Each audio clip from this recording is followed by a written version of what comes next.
जो जिस युवा ने उनको जो है बैठाया सत्ता में, उसी युवा के ऊपर ये लोग लाठीचार्ज कर रहे हैं। आपके पास इतना समय नहीं है कि आप 2 मिनट बैठकर जो है उन्हीं लोग से बात कर सकें। आपके पास इतना समय है कि आप जो है आरएसएस के गुंडों को भेजकर आप लाठी चलवा सकते हैं। जैसा एक जलियांवाला कांड हुआ था, वैसे ही जो 20 और 21 तारीख है वो काले अक्षरों से लिखे जाएगा, वो जंतर मंतर कांड कहलाएगा। आंसू गैस के गोले छोड़े गए। आज धर्मेंद्र प्रधान क्यों नहीं इस बात का जवाब दे रहे हैं? नमस्कार, मैं अनुप्रसाद और आप देख रहे हैं द फ्रीडम वॉइस। अभी हम मौजूद है लखनऊ में और लखनऊ की जनता से ये जानेंगे। अभी हम समाजवादी पार्टी कार्यालय के बाहर हैं, तो जो समाजवादी के समर्थक हैं उनसे भी ये जानेंगे कि जो दिल्ली में बच्चों के साथ जिस तरीके का व्यवहार किया गया, लाठीचार्ज किया गया, आंसू के जो गोले फेंके गए उन बच्चों पे, जैसे व्यवहार किया गया कि वो देशद्रोही हों, वो अपने हक की लड़ाई के लिए वहाँ पर लड़ रहे थे। इसी के बाद जब लाठीचार्ज हुआ, उसके बाद से जो राहुल गांधी, अखिलेश यादव, देखा जाए तो पीएम आवास का घेराव उन्होंने किया था बच्चों के मुद्दे लेकर, लेकिन उनके साथ जो व्यवहार किया गया, उन्हें गिरफ्तार किया गया। क्या ऐसा होना चाहिए एक लोकतांत्रिक देश में? वो ऊपर से वो हमारे देश के बहुत बड़े नेता है, देखा जाए उत्तर प्रदेश के जननायक अगर किसी को कहा जाता है तो अखिलेश यादव है, ऊपर से राहुल गांधी को देखा जाए तो इस देश के बहुत बड़े पार्टी के एक नेता हैं। तो यहाँ पर तमाम लोग मौजूद है, चलिए उनसे बात करते हैं और जानते हैं कि क्या लोकतांत्रिक देश में जिस तरीके से लीडर ऑफ ऑपोजिशन के साथ ऐसा हो रहा है, राहुल गांधी के साथ, देखा जाए अखिलेश यादव के साथ, ऐसा होना चाहिए? देखिए, मेरा नाम शिवशंकर राजपूत है, मैं प्रदेश उपाध्यक्ष हूँ समाजवादी पार्टी युवजन सभा का। और जो आप बात कर रहे हैं दिल्ली में छात्रों नौजवान, वो छात्र नौजवान कहाँ थे? आपको पता है, वो तो पाकिस्तानी थे। पाकिस्तानी थे, देशद्रोही थे। ये मैं नहीं कह रहा हूँ, हमारी वर्तमान सरकार कह रही है, हमारे गृह मंत्री कह रहे हैं, हमारे प्रधानमंत्री कह रहे हैं। आपको बता दें, जैसा एक जलियांवाला कांड हुआ था, वैसे ही जो 20 और 21 तारीख है वो काले अक्षरों से लिखे जाएगा, वो जंतर मंतर कांड कहलाएगा। जैसा इतिहास के पन्नों में जलियांवाला कांड अमर हो गया है, वैसा ही 20 और 21 तारीख जंतर मंतर कांड के नाम से अमर हो जाएगा।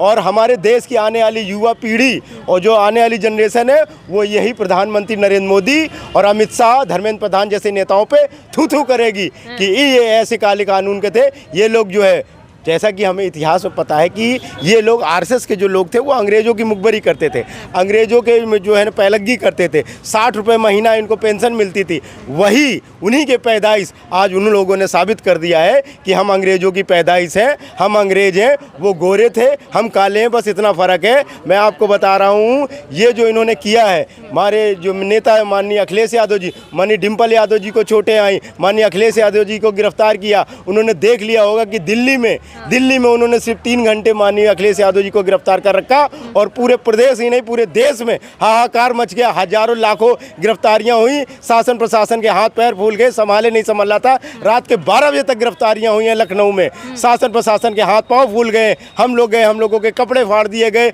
हम लोगों के साथ अभद्रता की गई, हम लोगों के साथ बदतमीजी की गई और साफ उनको आदेश था कि आपको कुछ नहीं करना, सीधे लाठीचार्ज करना है। लखनऊ हजरतगंज चौराहे पर लाठीचार्ज हुआ, कई हमारे समाजवादी पार्टी के कार्यकर्ता घायल हुए। आपको मैं बता दूं, ये शासन प्रशासन पूरी तरह हाथ पांव फूल चुके हैं और इन सब वर्तमान सरकार की, चाहे प्रदेश की हो चाहे देश की, इनकी उल्टी गिनती शुरू हो चुकी है। अच्छा, एक बात बताइए, आप कह रहे हैं कि जैसे कहा जा रहा है कि वो बच्चे थोड़ी ना थे, पाकिस्तानी थे, आतंकवादी थे। एक बात बताइए, जब केंद्र में भाजपा है, राज्य में भाजपा है, हर जगह जब भाजपा है, तो भैया आ कैसे रहे पाकिस्तानी और आतंकवादी इस देश में? ये जवाब आपको देश के गृह मंत्री अमित शाह से करना चाहिए। वो गृह मंत्री हैं। जब आप जो है क्या नाम है, ये क्या उल्टे सीधे बयानबाजी करते हैं कि जो किसान आंदोलन करता है वो खालिस्तानी है, जो युवा आंदोलन करते हैं वो पाकिस्तानी है, और सोनम वांगचुक को तो कह दिया कि वो चीन के एजेंट हैं, यहाँ तक उन्होंने कह दिया। तो ये मैं उनसे पूछना चाहता हूँ कि आप कह रहे हैं कि हमारी सरकार आते ही सीमाएँ सील हो गई हैं, बाहर के लोग घुस नहीं पा रहे, हम पाकिस्तान और खालिस्तानियों को बाहर भगा रहे, तो ये लोग आ कहाँ से गए? ये देश के गृह मंत्री को जवाब देना पड़ेगा।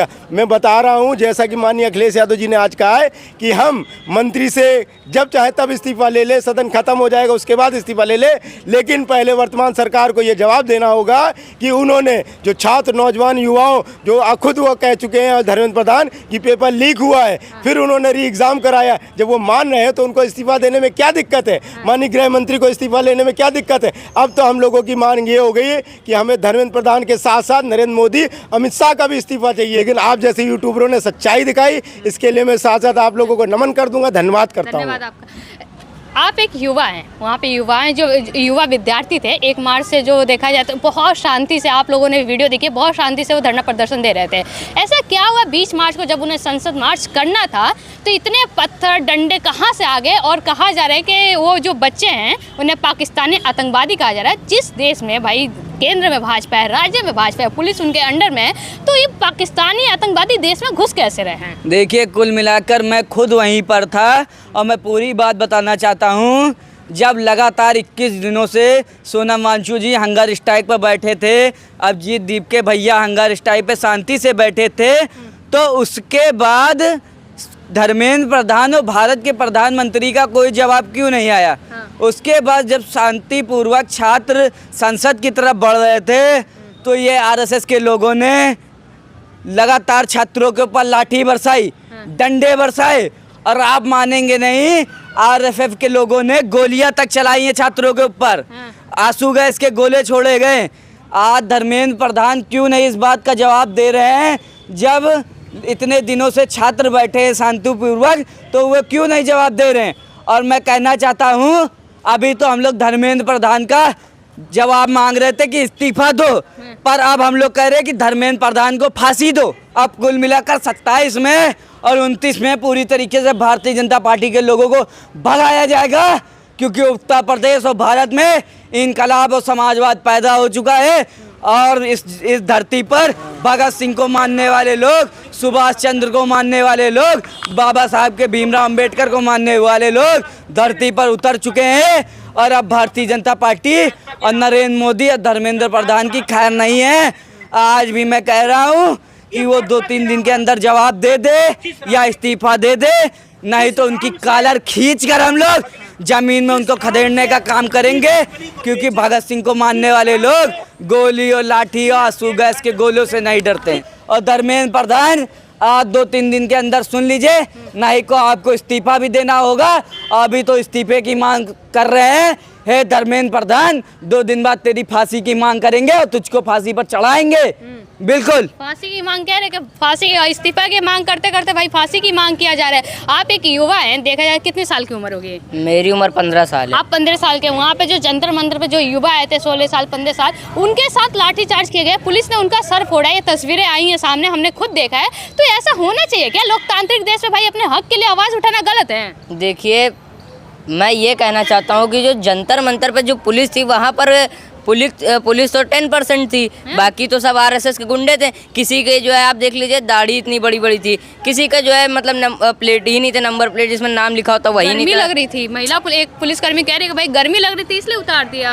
अच्छा, गर्मी उनके नहीं लग रही थी, गर्मी जो है उत्तर प्रदेश की और देश की जो गवर्नमेंट में जो बैठे लोग हैं उन नेताओं के गर्मी चल रही थी। तब उन्होंने जो युवा जो है अपने जिस युवा ने उनको जो है बैठाया सत्ता में, उसी युवा के ऊपर ये लोग लाठीचार्ज कर रहे हैं। आपके पास इतना समय नहीं है कि आप 2 मिनट बैठकर जो है उन्हीं लोग से बात कर सके। आपके पास इतना समय है कि आप जो है आरएसएस के गुंडों को भेजकर आप लाठी चलवा सकते हैं।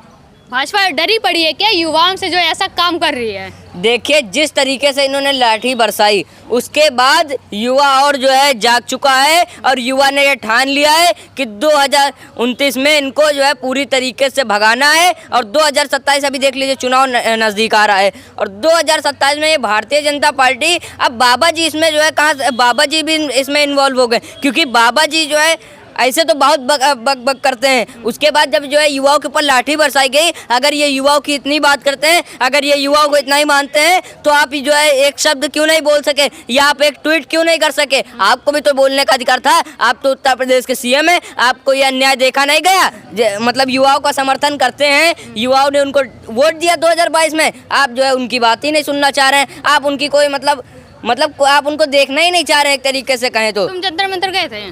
जंतर मंतर नहीं गए थे तो क्या हुआ? मैं देख नहीं रहा था टीवी पे किस तरह बच्चे वहाँ पे जो विद्यार्थी जंतर मंतर गए हैं, कहा जा रहा है कि भाई वो पाकिस्तानी थे, आतंकवादी थे, पत्थर फेंक रहे, डंडा बरसा रहे हैं, कहा जा रहा है? देखिए, कुल मिलाकर अगर यूट्यूबर वहाँ पर ना होते तो जो है अभी तो ये लोग ऐसे बता रहे हैं कि आतंकवादी थे। अगर यूट्यूबर ना होते वहाँ पर तो जो है ये लोग साबित कर देते कि वहाँ पर आतंकवादी थे। अब यूट्यूबर थे, सोशल मीडिया, वो तो शुक्र हो सोशल मीडिया का, जो कि जो है वहाँ पर दिखाया जा रहा था कि जो पुलिस की गाड़ियाँ थी वो खुद ही पुलिस डंडा मार के तोड़ रही थी और वो दिखाया जाता। इतने 1 महीने से प्रोटेस्ट चल रहा था, तब ईटा पत्थर नहीं आ गया। उसके बाद 20 जुलाई को जब जो है वो लोग मार्च करने निकले, तभी से जो है वो ईटा गुम्मा आ गया। ये पुलिस प्रशासन और आरएसएस के जो गुंडे थे, सब उनकी साजिश थी। और प्रधानमंत्री जी के इशारों पर जो कह सकते हैं जो उन्होंने लाठीचार्ज करी, तो युवा पूरी तरीके से समझ चुका है। अब 2027 में इनको उखाड़ फेंकना। अब युवा इतने दिन से जो है हिंदू के नाम पर वोट दे रहा था, पर अब उसने वो समझ चुका है कि अब हिंदू मुस्लिम पे नहीं बंटना है। अब 2027 में इनको उखाड़ के फेंक देना है। जैसा कि आप लोगों ने देखा, युवाओं का कहना है कि पहले तो हम धर्मेंद्र प्रधान का इस्तीफा मांग रहे थे, लेकिन अब तो उनके फांसी होनी चाहिए। लेकिन युवा ने सोच लिया कि भाई अब तक जितना भी देखा गया सरकार काम कर रही थी, जो जनता को भी समझ आ गया कि सरकार हिंदू मुस्लिम ज़्यादा कर रही है, विकास की बात नहीं कर रही है। तो इस बार जो हिंदुस्तान के युवा हैं, जो पेपर लीक से परेशान है, भ्रष्टाचार से परेशान है, महंगाई से परेशान है, उन्होंने ठान लिया है कि इस बार सत्ता परिवर्तन करके मानेंगे। हम इस पर और भी लोगों से बातचीत करते रहेंगे, चर्चाएं आप तक पहुंचाते रहेंगे, लेकिन आप जब तक लिए देखते रहे द फ्रीडम वॉइस।